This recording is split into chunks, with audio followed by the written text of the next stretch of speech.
Bitches. Okay, so I decided after reading a bunch of you guys' comments that you wanted me to give some, extended thoughts on some of the stuff that's happened at E3.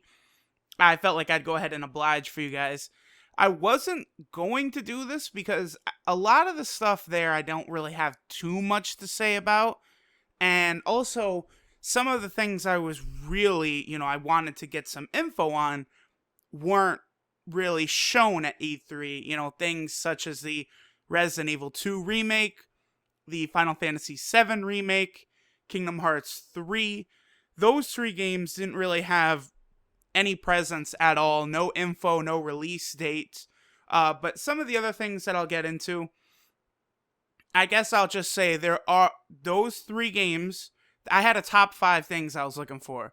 Those three games, the Resident Evil 2 remake, Final Fantasy 7 remake, Kingdom Hearts 3, Final Fantasy 15, but that's already got a release date, September 30th. And then, of course, the number one thing I knew that was going to be at E3 that I was really looking forward to on info was Resident Evil 7. Now, I'll save my long take on Resident Evil 7 for the demo, which I should put out. I might put it out with this or the next day or whatever. But yeah, I'm going to go through the Resident Evil 7 demo that was released. Alright, so I guess let's just jump into this stuff. I'm probably going to just really skim by a lot of the stuff here because most of it is just really not for me. So let's see how this goes. Alright, so here's a whole bunch of stuff I could just quickly skim through. Something like Battlefield 1. I'm not real heavy into first-person shooters, but I've come to realize that it's more of just the first-person viewpoint, to me, I feel is kind of lazy. I don't know. I want to be controlling the model, controlling the character, third person, always exploring in that way, not really looking through the character's eyes in first person. Maybe it's down to me playing the original Resident Evils when I was so young, but I like exploration in the third person manner. And first person shooters, the shooter genre, never really got me too excited unless I was going up against something supernatural, army guys going against other army guys. Every once in a while I'll play one and it's fun when I do play it, but that's not something I'm playing year after year after year. Then there's Battlefront 2 they're talking about, but one of my friends, Brandon, actually had played Battlefront 1 and was telling me, well, really, he was showing me too, just how bare bones the game was. No story mode, not really much going on. The gameplay itself wasn't too hot. Just a multiplayer game, not the greatest. We got Titanfall 2. I never saw the first Titanfall actually played, but I know that's the giant mech game, which if you're thinking of some sort of Gundam type vibe, that's cool. But again, first person shooter, not a ton for me to say. Believe it or not, I actually do always enjoy a lot of the sports games, but something like FIFA is not really too big for me. Some other things we got, Dead Rising 4. Now, I actually do enjoy the Dead Rising games quite a bit, and I almost assuredly will record some of the Dead Rising games at some point. The first Dead Rising, I remember was very, very fun. And there was this crazy survival mode. And I remember there was an achievement where you had to stay alive. And it was for 20 hours of gameplay or something. It was crazy, but I remember I did it. And I had to leave the game on while sleeping. Dead Rising can be fun. I never played Dead Rising 3. I did play 1 and 2, but I didn't play 3 and now we got a 4, so maybe the series might be going on a little too long, because I didn't really hear great things about Dead Rising 3 at all. Now, one thing I saw that did look pretty cool was the kind of upgrade that Skyrim is getting onto PS4 and Xbox One. Obviously, I've wanted to record a Western RPG, because I don't think I have, no. I mean, actually, most of the games I've recorded on the channel are all Japanese games. What's a good American game that, sports games? I guess the like Star Wars Knights of the Old Republic, that's an American game. But yeah, I did kind of want to record an American RPG. I don't like them as much as sort of the JRPG model, but Skyrim was awesome, and I did like the Dragon Age games. Maybe I would record Dragon Age 1. That one I remember was really solid, and I had a lot of fun playing that. Continuing to jump around, another game, Watch Dogs 2 announced. Now, the original Watch Dogs, I played a little bit, and kind of like, boring GTA clone without guns. And I don't know, Watch Dogs, that's not really anything that looks really too interesting. The new South Park game does look intriguing, but that does just make me realize that I still need to play the first South Park game. What is that? South Park: The Stick of Truth? Yeah, maybe at some point I can do a playthrough of that. That would probably be a pretty cool thing. But what's the sequel they announced? It's South Park: The Fractured Butthole, but it's like butt, like BUT, and then space, and then hole, as in WHOLE. So it's kind of like getting around it. Like that's kind of clever, kind of. One thing that does actually have me kind of excited is the Batman Telltale series. Now, at some point pretty soon, I would like to record the second season of The Walking Dead, which is, The Walking Dead. What's the proper way to say it? Like, survival game? Point and click game, maybe a more accurate, like, description of what that genre entails. Now, this Batman version of a Telltale game does seem pretty interesting, in that there's going to be like a lot of gameplay as Bruce Wayne, which I think is a cool little variation to always, the same Batman ass-beating gameplay. And the ability to make decisions as Bruce Wayne or Batman that would then affect the other, like in some kind of gameplay setting, does seem rather intriguing. And that actually comes out soon, I think, but my docket on things to record is very, very stuffed right now. I mean, having Shining Force 3 and Final Fantasy 8 at the same time is a huge undertaking. And eventually, I'm going to want to get like Final Fantasy 12 done this year. Those 3 games combined, that's got to be like at least 400 videos, because tentatively, I could say Shining Force 3 will be 175, Final Fantasy 8 will probably be about 100, and then Final Fantasy 12 might be like 130-ish. So, that's a little past 400, so we'll see. And also, I still need to do some other Kingdom Hearts things, because I want to prepare for when Kingdom Hearts 3 comes out. And then, of course, Final Fantasy 15 comes out in September, so things are very, very full right now. Now, I did get a look at Persona 5. Now, Persona is a series that I'm really intrigued by.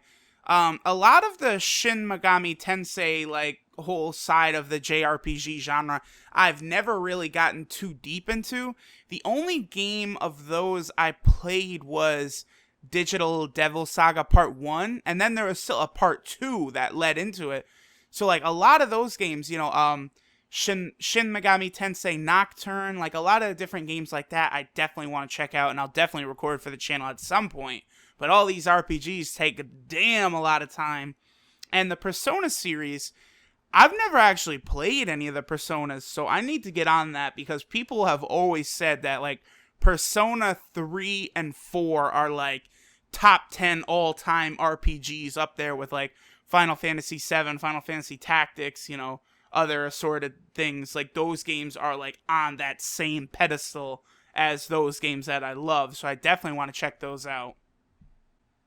Alright, now getting into the Sony side of the conference is where a lot of the interesting things for me are. Not to look down upon any of the other companies and stuff, but like, I don't know. I mean, I'm following the RPGs, so things like Persona was fine, but I want to see stuff on these damn Final Fantasy 7, Final Fantasy 15, and I know the PS4 is where I'm getting all that shit, even though I think a bunch of them will be released for Xbox One as well. So of course, Resident Evil 7 was unveiled during the Sony conference. Again, I will get into that during the Resident Evil 7 demo. Hideo Kojima's new game looks pretty interesting, Death Stranding, and I do enjoy that Norman Reedus is back to kind of, fill the titular role there as the main character. I'm glad that, Norman was able to get back up on his feet alongside Hideo Kojima. It would be cool if they got Guillermo back in the game too, but, we'll see. The Crash Bandicoot stuff coming to PS4 is fine, but I already have all the Crash Bandicoots. So it's not like I've got the PS3, and PS1 games play just fine on PS3. Whenever they talk like HD remasters or re-releases, the ones that excite me, you guys, are PS2 games, because PS2 games are much harder to play in quality nowadays than like PS1 games, because PS2 games don't play in PS3s unless you've got like the very first run of PS3s. I don't have one of those PS3s, and I would assume that by this time, 2016, most of those original PS3s are probably dead. But, hey, fuck, we'll see, right? So, yeah, Crash Bandicoot already got those, so, that's cool, whatever. Then there was also the Spider-Man game that was shown. That does look pretty interesting. A really, amazing superhero game is always a blast. Think of, Batman Arkham Asylum was, so good. And, the first time playing through that, just getting completely sucked in. And, if they could do something similar with the this PS4 Spider-Man game, that would be fucking awesome. Now, Last Guardian is going to be coming out later this year, October 25th. Now, Last Guardian, of course, is in the Shadow of the Colossus and Ico series. Now, I actually did record Shadow of Colossus on the channel completely with a couple of my friends. They liked it a lot more than me. They're obsessed with the game, but I mean, Shadow of the Colossus, I don't know. For some reason, that just didn't click with me. It was okay, so Last Guardian is not really something I have on my horizon. Then, of course, there's the new God of War game, which looks pretty interesting. I definitely will like the Norse mythology, which is going to be taking place in a lot more than what it was doing previously, with Zeus and all of them, Hercules, Ares, and all of them. They're okay, but, I like, Odin and Thor and all of them, basically just because of the Marvel series, but I like them a lot better than the, I can't remember. The Norse mythology is Thor. What's the stuff with Zeus? Fuck. And then the last thing I want to cover, of course, is Legend of Zelda Breath of the Wild. Now, I will say that, to me, this did look like the most impressive game that I've seen. It looks like it might be bringing in a lot of Dark Souls elements, a big, the open world, I'm sorry, guys, I'm fucking done with open world. It's, every game trying to emulate this is just, it's too much. Basically, what got this thing popular, this open world, NPCs walking around, all this bullshit, was probably the GTA games, right? It's just, I like this shit to be contained and focused. That's when a lot of times these games, I feel, are better. When they try and get this grand scope of things, that's when you start fucking up. You need to focus. That's why I like everyone complaining about, say, I don't know, Final Fantasy 13 for being very linear. But when you make it as linear as it also at the same time was able to be polished exceptionally well, which I thought Final Fantasy 13 was. So there's a nice give and take with having a giant grand open world or having things be a little more linearly. Think of, here's a good example, Batman Arkham Asylum towards Batman Arkham Knight, where Batman Arkham Knight almost gets lost in how big the open world is, and you just have all these mundane tasks, this stupid bullshit to do over and over and over. Whereas Arkham Asylum is so small, contained, it's about sneaking around, taking down Joker's thugs one at a time, not driving through buildings with the fucking Batmobile blowing shit up. Come on, man, I like the sneaking Arkham Asylum much better. But even though I feel like Nintendo has been a disaster the past couple years, they are just shitting in their own mouths with some of the decisions they've made. This Legend of Zelda does look pretty damn impressive, I must say. Now, it would be hard to figure out exactly how I would play this. I mean, because, so, Nintendo has their new system coming out, the NX, and that's not even the official title of it, the NX, right? Isn't that just like its code name that everyone is going by? They haven't actually, like, announced what the official name of this new Nintendo system is. I find that a little wonky because all I ever see is NX this, NX that. When is the NX being announced? It's like, that's not even its real fucking name. Like, Nintendo, they don't know what they're doing with that. Like, let's just chill. Let's let them do what they want to do.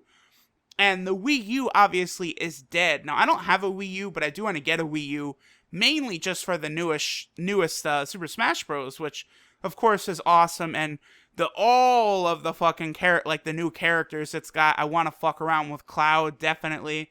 Ryu, like, I really like the character roster in that new Super Smash Bros. Game, but I mean, outside of Super Smash Bros. For Wii U, and then Legend of Zelda Breath of the Wild, nothing on the Wii U really interests me that much. Well, wait, is the new Xenoblade game on the Wii U? Or is that the 3DS? No, I think that's on the Wii U. Yeah, that does interest me. So let me slow down. There's probably a bunch of games that I would be curious about, but still, I'm not sure like if I'd get a Wii U or NX. Obviously, the fact that this Legend of Zelda game, like, they're going to save this to be a launch title for the NX, I'm going to bet, to try and help that, because the Wii U launch was handled so badly that the system never had a fucking chance. So I gotta imagine the Zelda game is going to be incredible, and it is probably going to help the NX quite a bit. Now, I wouldn't really... Zelda, supposedly, all the Zelda games are in a long, like, timeline.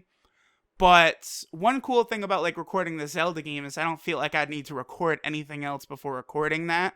You know, like, to record Kingdom Hearts 3, for example, Kingdom Hearts in general, has the most convoluted, ridiculous, bullshit story of all time, and its gameplay and story is on every goddamn system known to man. You know, we got PS2, we got Game Boy Advance, we have, 3DS, we got mobile phones. Like, it's just crazy how they have that convoluted story all spread out. So, in order to properly enjoy Kingdom Hearts 3, especially on the channel, I felt like I needed to record all the Kingdom Hearts games first. But, Legend of Zelda Breath of the Wild, I'm not going to have to record, Legend of Zelda Ocarina of Time beforehand, although that is definitely a game I do want to record, because growing up, I was never really a Nintendo guy. It's not that I was, fuck Nintendo. It's just, I never had a Nintendo system until the N64, and I had Legend of Zelda Ocarina of Time. And that basically is the only Zelda game I ever played. I did have Majora's Mask, and I did complete that game 100%, but I only ever did that once. Whereas Ocarina of Time, I've played, 20, 25 times, 30 times, however many times I've played it. So that is definitely a game I'd like to record someday. And of course, along with the Legend of Zelda Breath of the Wild. Alright, so I feel like this pretty much covers my thoughts on a lot of the important stuff of E3. I wasn't going to go super in-depth, in detail on every little fucking thing, like I'm not talking about Horizon Zero Dawn or fucking Call of Duty Infinite Warfare in like minute detail. It's like, whatever. The stuff will come out. If it's good, I'll look at it sometime. Now I guess the only thing I still have to talk about is Resident Evil 7. So let me get on to this demo then.